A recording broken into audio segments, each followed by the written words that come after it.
Well, in politics, so many headlines today. We brought in our political analyst, Brian Sobel. Brian, let's start with Bernie Sanders back here in the Bay Area. Once again, he is all eyes focused on June 7th, the primary here in California.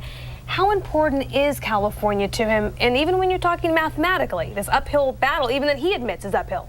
Oh yeah, but it's huge, because if he can do well in California, and there are parts of California he's going to do very well in, it says something to the rest of the nation. It says something to the Democratic Party that I'm in it. What's the expression? To win it. So, and that's what he's trying to demonstrate. And he's been doing out well just in West in general. Oh, I think absolutely. he's winning states out here. Absolutely. If he doesn't catch Hillary Clinton, what about Philadelphia and the convention?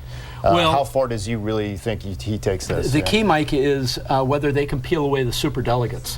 And there are some members of Congress who are superdelegates who have said, if my district votes for Bernie Sanders, I'm compelled to vote for Bernie Sanders. And that's how you start peeling away the superdelegate count.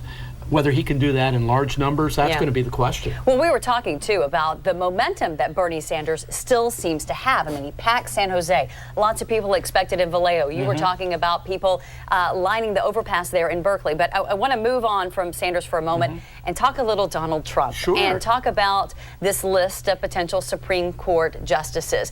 What's he trying to do by releasing this list now? Is he trying to say, hey, conservatives, I'm on the same page as you? That's exactly it. He's trying to establish his conservative bona fides. And by releasing a list that includes a lot of people. A lot of familiar names. A lot of familiar names who are, whose judicial temperament breaks to conservative points of view.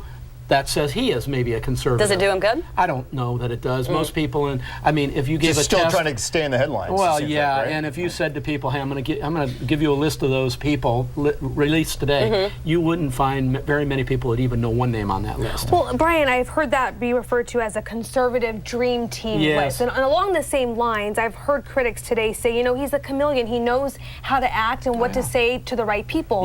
Hence, the Megyn Kelly interview last night. It was right here at 8 o'clock on KTVU, and he seemed like a different Donald Trump than we've seen. He didn't totally lay down and say, I'm sorry, Megyn, but he was very charming, very charismatic, and kind. He was sort of Trump 2.0. Yes, I mean, that's a great way to put it. You know, he was a different guy. He's realizing as he gets closer to the prize that he has to bring a whole lot more people in. Who do voters trust, Brian? Donald Trump that we've seen these last, 9-10 months, or this Donald Trump 2.0? There's your question. There's your question. Believe? He's been so bulletproof, Kiva, through this whole thing that, you know, I think people who are in the business of looking and analyzing politics keep getting surprised every single day. You know, if you go back a little bit, I remember doing a show with you all, and we were talking about the comment about John McCain. He was a loser because he got shot down. And I remember saying, oh, veterans are going to come unglued about that.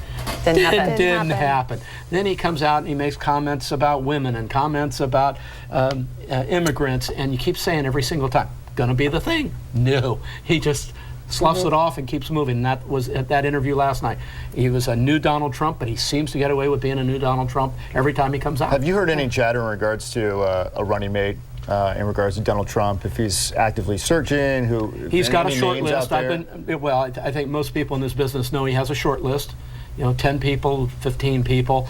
I suspect he'll do something that's a little out of the box. He has said he's going to get somebody who's got governmental experience. So someone who's Congress? It could be somebody in Congress. It could be somebody like a Nikki Haley of South Carolina, youngest governor in the nation, Indian American female, something that counters Hillary Clinton.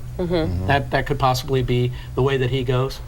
Okay, but Trump today making those remarks, so those remarks coming out in the New York Times article about Oakland. And I actually received a text from an Oakland resident who said, okay, I want Trump to come here, maybe to the Fox Theater, for a debate with either Hillary Clinton or Bernie Sanders. What do you make of him sort of, I don't, you know, not really being supportive of a city and really kind of going after it? Maybe not with all of the facts. You know, we're looking at Oakland's crime rate, and it really isn't the highest in the country. Well, I think Trump picks out themes, and he's such an expert at running the media cycle that this is today's media cycle that he runs out. You know, crime-ridden city.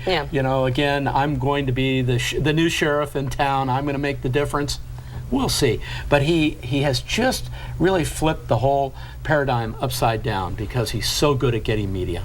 Earned media. So Brian, okay, so we got Trump, he is the presumptive nominee, and on the other side you got Hillary trying to pivot towards Trump but still have to deal with Bernie, and in the end, if these superdelegates, yes, some of them could change their mind and go over to Bernie, and you have the Bernie supporters feeling so disenfranchised and upset, but as it stands now, Hillary Clinton has about 3 million more votes. She's earned that, correct? Yes. Oh yeah, she's run a good campaign, not a great campaign, and mainly I say she's run a good campaign because she has the apparatus in place to run it.